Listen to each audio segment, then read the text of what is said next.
Bonjour à toutes et à tous et bienvenue dans cette nouvelle édition de Passe l'Info. Édition spéciale, Michael, n'est-ce pas? Effectivement, aujourd'hui c'est notre 50e, alors nous tenons à remercier tous les sites qui nous diffusent, ainsi que nos fervents téléspectateurs et internautes qui suivent notre émission. Sans plus tarder, que nous réserve l'actualité cette semaine? Alors, dans l'actualité nationale cette semaine, nous développerons un sujet sur l'évaluation des emprunts, ensuite sur une polémique de salaires non payés, et enfin on évoquera un sujet sur les OGM. Dans l'actualité internationale, nous parlerons de la Syrie, mais aussi de démolition en Palestine. Et pour finir, vous serez surpris par ce que réserve la législation américaine à ses citoyens. Et après quelques brèves, votre rubrique, le saviez-vous? Commençons notre journal avec, dans l'actualité nationale, une évaluation des emprunts.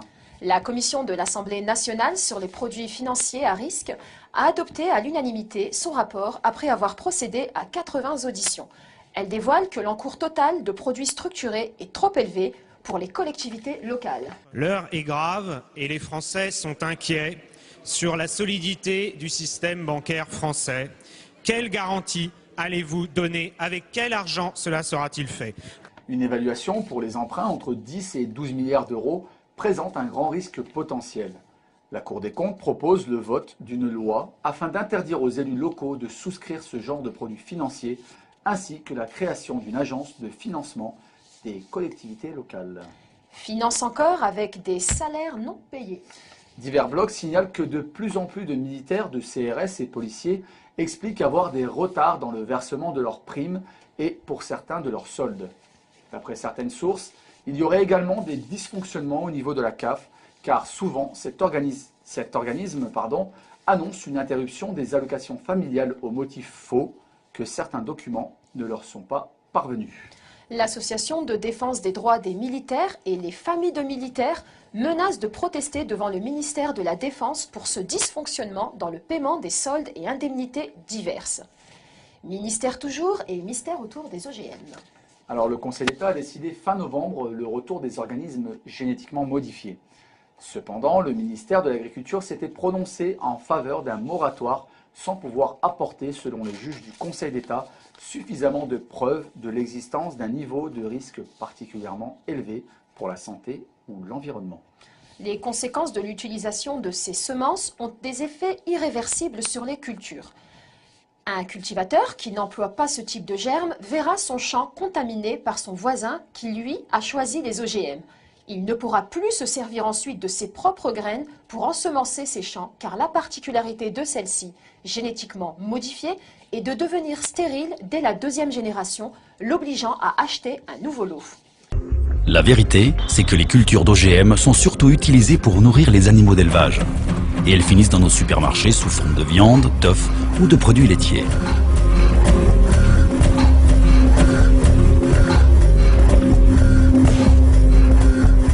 À la liste de tous ces effets nuisibles sur l'environnement s'ajoute une question délicate.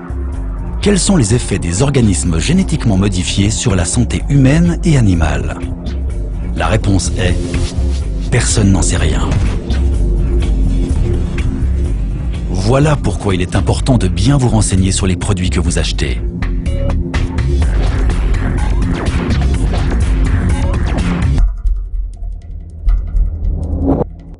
Actualité internationale et direction la Syrie.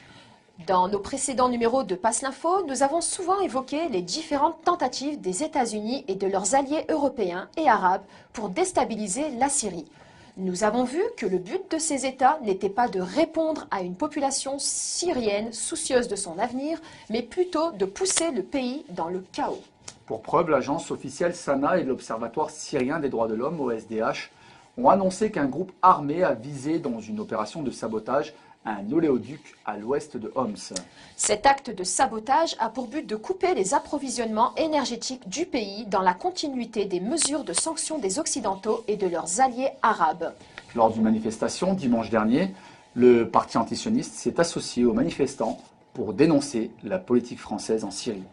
Stop le groupe armé financé par l'étranger! Stop le groupe armé financé par l'étranger! Pour moi, la Syrie, on est comme dans un avion et on a un pilote aujourd'hui, c'est Bachar al-Assad. et j'ai pas envie de le jeter et me trouver en air sans pilote. Notre peuple est souverain. Notre peuple est souverain. Notre peuple est souverain. Notre peuple est souverain. L'élément majeur des manifestations qui sont pro-Bachar el-Assad, ils sont pour la stabilité de la République arabe syrienne.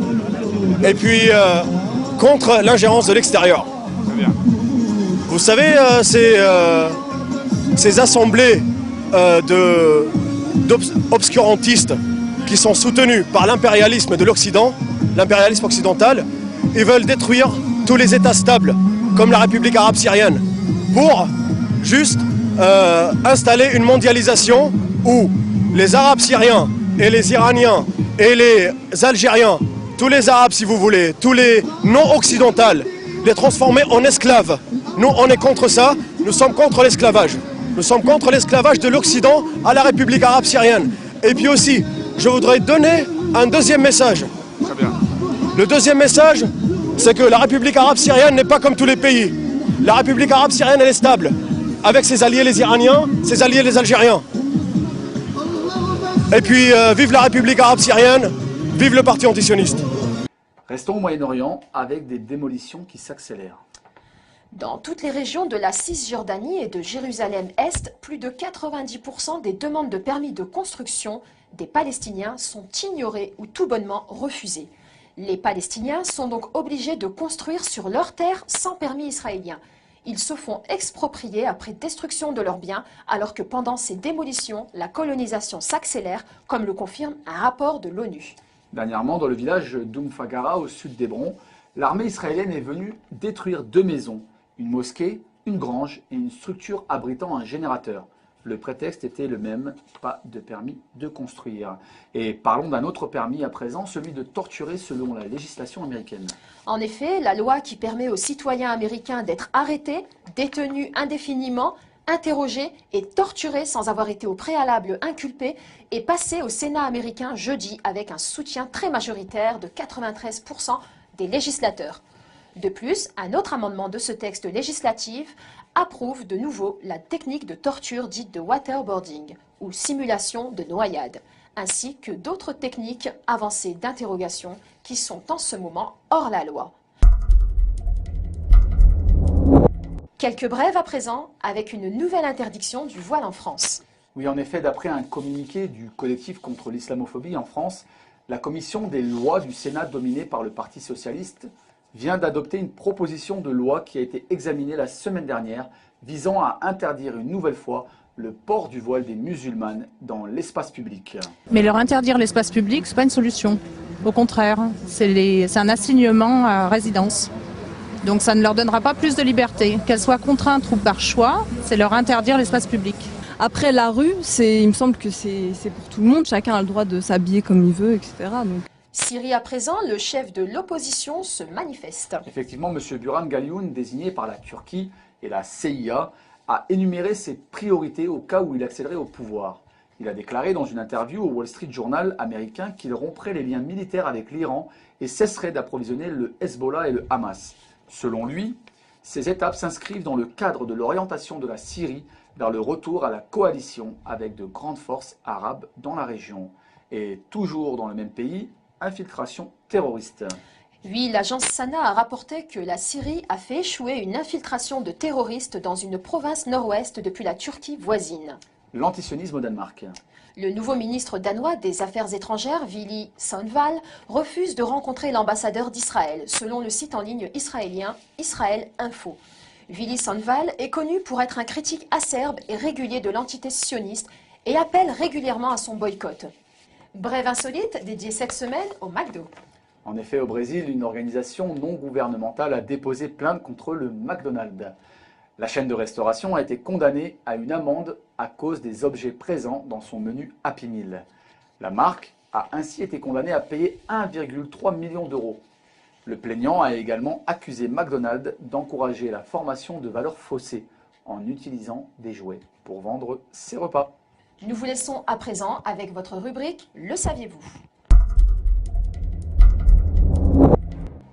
Bonjour à tous et à toutes. Cette semaine, nous consacrons notre rubrique à un constat sur l'État sioniste d'Israël. Le plus grand défi d'Israël aujourd'hui, pour continuer à exister, est le défi démographique. Mais comment faire pour remplir une entité créée de toutes pièces, une entité sans cesse menacée dans son existence et qui, de surcroît, ne veut de citoyens que de confession juive? Le saviez-vous de cette semaine s'est intéressé à cette problématique dont doit faire face l'État sioniste. Problématique double, car baisse de la natalité et flux d'immigration inversés depuis 2000, date de la seconde Intifada. Cela fait plusieurs années que les autorités de Tel Aviv se trouvent confrontées à cette saignée qui vide Israël de ses anciens immigrés, à ceux venus s'installer dans les colonies de peuplement. Le régime sioniste ne peut offrir le confort qu'il promet. Sur le plan économique et social, la plupart des immigrés sont désenchantés et découvrent peu après leur arrivée en Israël la pauvreté et la précarité. Selon une étude réalisée à l'université de Haïfa, le phénomène d'immigration inversée, qui voit chaque année des centaines d'Israéliens quitter le pays pour s'installer ailleurs, s'est accéléré depuis l'Intifada, puis la guerre contre le Liban. 27% des candidats, au départ, affirment avoir peur d'être pris pour cible des opérations martyrs. Cette peur pousse même les re-immigrants à choisir non pas une autre ville israélienne pour vivre, mais un autre pays. Israël doit décider. Qu'est-ce que nous voulons? Nous ne pouvons pas tout avoir. C'est un rêve puéril de penser qu'on peut avoir à la fois le grand Israël de la Jordanie à la Méditerranée, une démocratie parfaite et une majorité de juifs. Ça ne marche pas. Il faut renoncer à quelque chose. Donc si vous perdez une de ces priorités, vous perdez tout? Non. Si vous en abandonnez une, vous sauvez les deux autres. Si vous renoncez à la démocratie, on ne veut plus de démocratie. Israël vote contre la démocratie. Vous gardez le grand Israël. Il y aura l'apartheid, une majorité juive. Ce serait de l'apartheid? Oui. L'apartheid, c'est peut-être ce que certains veulent, mais vous renoncez à la démocratie. Vous voulez la démocratie? Alors renoncez au Grand Israël. Vous avez un territoire plus petit, mais une démocratie et une majorité juive. Vous renoncez à l'une pour préserver les deux autres. Et c'est précisément la posture infantile du Premier ministre israélien. Il veut tout à la fois. C'est un rêve de gosse. Les difficultés économiques sont un autre facteur de départ. L'Intifada a causé quelques 5 milliards de dollars de dégâts à l'économie israélienne et fait grimper le taux de chômage de 11%. La guerre contre le Liban et la bande de Gaza a vidé les caisses de l'État. Pour exemple, 75 000 entreprises israéliennes ont fait faillite, victimes à contre-coup de la politique belliqueuse de leur pays. La fermeture des hôtels, des centres de distraction, a quant à elle nui à l'industrie du tourisme avec les conséquences au niveau de la perte des emplois. Pour exemple encore, selon le ministère israélien du Tourisme, en un an, le nombre des visiteurs étrangers aurait enregistré une baisse de près de 50%. Une autre conséquence de l'Intifada aura été la fuite des cerveaux. Ceux d'étudiants ou de chercheurs qui préfèrent s'éloigner d'Israël et s'installer aux États-Unis ou en Europe. Ainsi, la résistance palestinienne a réussi à coups de pierre à remettre en question l'existence même d'Israël. Certains pensaient que le danger venait des armes, mais d'autres ont compris qu'une démographie sans cesse en baisse ne pouvait maintenir leur survie. Effectivement, il est difficile pour des immigrants de défendre ou de mourir pour un pays qui, en fin de compte, n'est pas le leur. Notre journal touche à sa fin. Merci de votre fidélité. Avant de nous quitter, votre rubrique La Voix du Peuple, Vox Populi, et surtout, n'oubliez pas, passez l'info. C'est que la France de De Gaulle, qui était pour la résistance. Et nous, on est résistants dans nos pays. On est résistants contre l'ennemi sioniste qui a pris notre terre, qui a chassé nos enfants, nos femmes, il y a tout. Voilà. Et en Palestine occupée aussi. Donc tout ça, ben, on se demande où est Juppé du gaullisme. Il prétend être le fils du gaullisme, c'est pas vrai. Ni lui ni Sarkozy, ce sont des fils du sionisme. Surtout, il faut savoir qu'est-ce qui se passe dans le monde, c'est à cause de le sionisme. Le sionisme, c'est le cancer du monde. C'est le cancer du monde. Il va manger tout le monde, il va rattraper tout le monde. Malheureusement, c'est leur but, détruire le monde. Parce que eux, le seul terre fertile pour eux, c'est les guerres, c'est le sang. Surtout, n'oubliez pas de passer l'info. Merci.